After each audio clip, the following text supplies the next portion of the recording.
अब हम एक नए डिसऑर्डर के बारे में पढ़ते हैं, मल्टीपल स्क्लेरोसिस। मल्टीपल स्क्लेरोसिस एक सेंट्रल नर्वस सिस्टम का डिसऑर्डर है जिसमें हमारे जो क्रेनियल नर्व्स रहते हैं वो इन्वॉल्व रहते हैं। एक क्रोनिक जो होता है ऑटो इम्यून डिसऑर्डर रहता है, इन विच होता है इम्यून सिस्टम अटैक रहता है। जो ऑटो इम्यून डिसऑर्डर का मतलब ये रहता है कि हमारी ही इम्यून सिस्टम जो होते हैं हमारी ही बॉडी को अटैक करती है ना। तो वो मतलब कुछ भी चीजें अगर हमारी बॉडी में है तो वो डिस्ट्रॉय कर देती है, मतलब खुद ही के लिए जो होते हैं इनेमी बन जाते हैं। अटैक करती by the attack the myelin sheath of the nerve fibres in the central nervous system, brain, spinal cord and optic nerve. This cause demyelination showing या ब्लॉकिंग नर्व इम्पल्स कंडक्शन। मतलब हमारे जो nerves रहते हैं उसके ऊपर myelin sheath रहती है तो क्या होता है डीमाइलिनेशन, मतलब माइलिन शीथ को हटा देती है जिसकी वजह से नर्व का जो कंडक्शन होता है मतलब वहाँ जो भी मैसेज जो होते हैं पास होते हैं वो चीजें नहीं होती है। इसका होता है जो multiple sclerosis affect central nervous system रहते हैं और Guillain Barre syndrome affect peripheral nervous system. मतलब इसमें जो होता है कुछ कुछ डिसऑर्डर अपोजिट रहते हैं, जैसे कि रहता है मल्टीपल स्क्लेरोसिस और बेल्स पैल्सी एक दूसरे के थोड़ा सा वो है। तो यहाँ पे क्या बोलते हैं मल्टीपल स्क्लेरोसिस और रहता है गुइलेन बॉरे सिंड्रोम रहते हैं। तो जो मल्टीपल स्क्लेरोसिस में सेंट्रल नर्वस सिस्टम रहता है हमारे इन्वॉल्व रहते हैं और रहता है गुइलेन बॉरे सिंड्रोम में पेरिफेरल नर्वस सिस्टम इन्वॉल्व रहता है। पेरिफेरल नर्वस सिस्टम मतलब स्पाइनल कॉर्ड का जो नर्व्स रहते हैं, जो लंबर, सैक्रल और सर्वाइकल जो नर्व्स रहते हैं ना, उसमें वो सप्लाई जो एरिया रहता है या फिर वहां से जो कंडक्शन होता है वो हमको लॉस हो जाता है। और इसमें क्या होता है सेंट्रल नर्वस सिस्टम से, मतलब कोई भी सिग्नल हमारे ब्रेन से आ रहा है वो हमारे बॉडी में नहीं पहुंच पाएगा। तो ये मेन है तो सेंट्रल नर्वस सिस्टम और पेरिफेरल नर्वस सिस्टम का डिसऑर्डर है।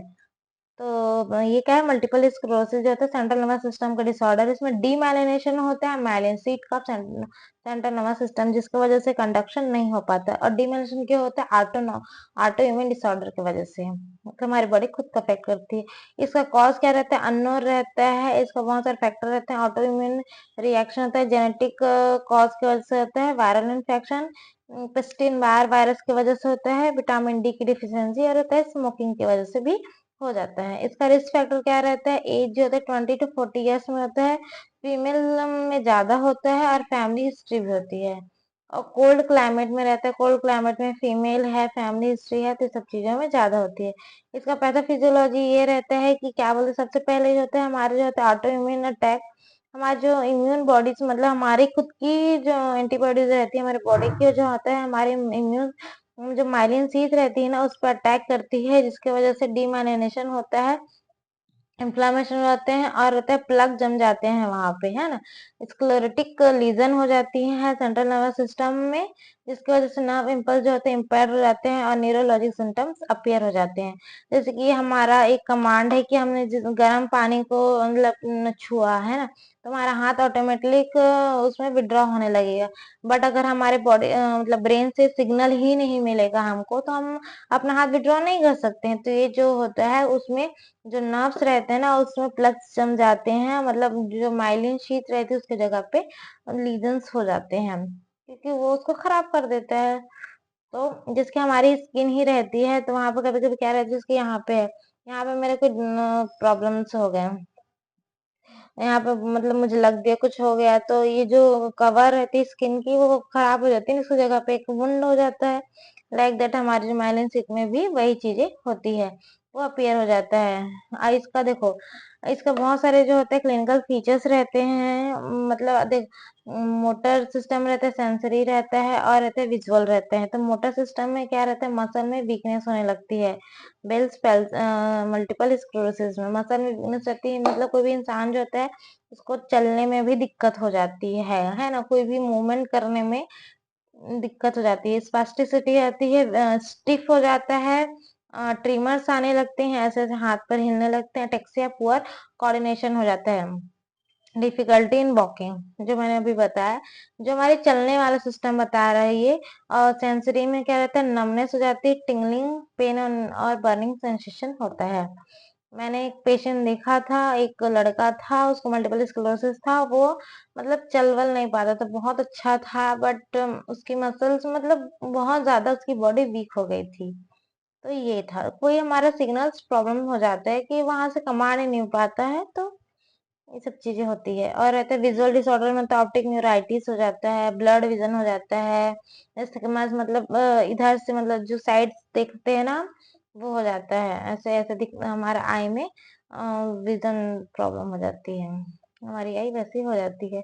और नॉर्मल अदर सिम्टम रहते हैं, जैसे फटीग है, डिजीनेस है, डिफिकल्टी इन रहता है स्पीकिंग, और ब्लैडर और बाउल डिस्फंक्शन हो जाता है, सेक्सुअल डिस्फंक्शन हो जाता है, और कॉग्निशन इम्पेयरमेंट हो जाता है, मतलब हमारे सोचने समझने की जो क्षमता है वो कम हो जाती है। इसमें मैं जो रहते हैं दोनों का कंपैरिजन में बता देती हूँ। मल्टीपल स्क्लेरोसिस में मेनली जो होते हैं मिथाइल प्रेडनिसोलोन को दिया जाता है, ताकि हमारे इम्यून मतलब जो सिस्टम में थोड़ा बहुत सुधार हो सके।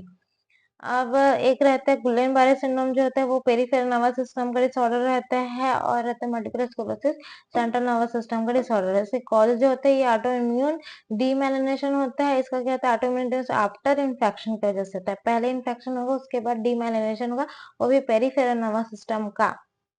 और ये जो होता है multiple sclerosis central nervous system का है, तो यूजली ग्रेजुअल विथ होता है रिप्लेस, और ये जो होता है और peripheral nervous system acute rapidly progressive रहता है। और मतलब जो सेंट्रल नर्वस सिस्टम को उसको टाइम लगता है थोड़ा सा, है ना, बाकी जो गुलन वायरस है उसको उसको बिल्कुल भी टाइम नहीं लगता, क्योंकि उसमें पेरिफेरल नर्वस सिस्टम रहता है। रिफ्लेक्सेस जो होते हैं उसमें मल्टीपल स्क्लेरोसिस में नॉर्मल हो सकते हैं, फिर इंक्रीज भी हो सकते हैं, इसमें डिक्रीज ही होते हैं। जो भी हमारे जैसे पैर जो चलना नहीं है तो नहीं चल पाएगा, उसमें क्या होता है, कभी भी पैर जो होता है स्टिफ हो जा रहे हैं, स्टेप किसमें नहीं होते, स्टिफनेस हो जाता है। और जो होता है वीकनेस जो होता है वेरिएबल वेरी करती है, इसमें क्या होता है असेंडिंग रहता है। गुइलेन बारे सिंड्रोम में क्या होता है, मतलब अगर कोई एक इंसान है इस तरीके से इंसान है ना, तो उसका जो वीकनेस ना यहाँ से स्टार्ट हो जाता है। गुल्लन बारे सिंड्रोम में क्या रहता है, वीकनेस जो होता है नीचे से स्टार्ट हो जाता है। पहले हमारा पैर में वीकनेस आएगा, अगर आपको पूछा जाएगा ना सबसे लास्ट में, तो हमारे जो होता है चेस्ट में, मतलब अगर कोई पूछेगा कि उसको चलने में पहले दिक्कत होगी कि उसका जो होता है ब्रीथिंग डिफिकल्टी पहले होगी, तो सबसे पहले क्या होगा, वॉकिंग डिफिकल्टी होगा। सबसे लास्ट में क्या होगी, रेस्पिरेटरी प्रॉब्लम, मतलब चेस्ट पेन वगैरह जो भी चीजें है उसको बोलते हैं असेंडिंग, मतलब नीचे से हो जाना, और डिसेंडिंग मतलब ऐसे, पहले हमारे ऊपर का चीजें इन्वॉल्व हो जाएंगी फिर नीचे की, ये चीजें रहती तो, है ना। और विजन में रहती है, ऑप्टिक न्यूराइटिस तो होता है। और सीएसएफ फ्लूइड में जो होता है इसका ओलिगो क्लोनल बॉन्ड दिखाई देने लगता है जब हम उसका पैथोलॉजी में एग्जामिन करते हैं। इसमें high protein with normal sales count होते हैं। इसमें सिर्फ प्रोटीन जो होता है गुलन बाय सिंड्रोम में होता है। तो क्या बोलते हैं, ये जो होता है गुलन बाय सिंड्रोम क्या रहता है, ये एक हमारा पेरिफेरल नर्वस सिस्टम का डिसऑर्डर है। और पेरिफेरल ये ऑटोइम्यून डीमाइलिनेशन होता है आफ्टर इन्फेक्शन की वजह से होगा। और ये जो होता है एक्यूट और रहता है रैपिड प्रोग्रेसिव रहता है, जिसमें असेंडिंग वीकनेस होती है, नीचे से वीकनेस दिखाई देने लगती है। और हम चल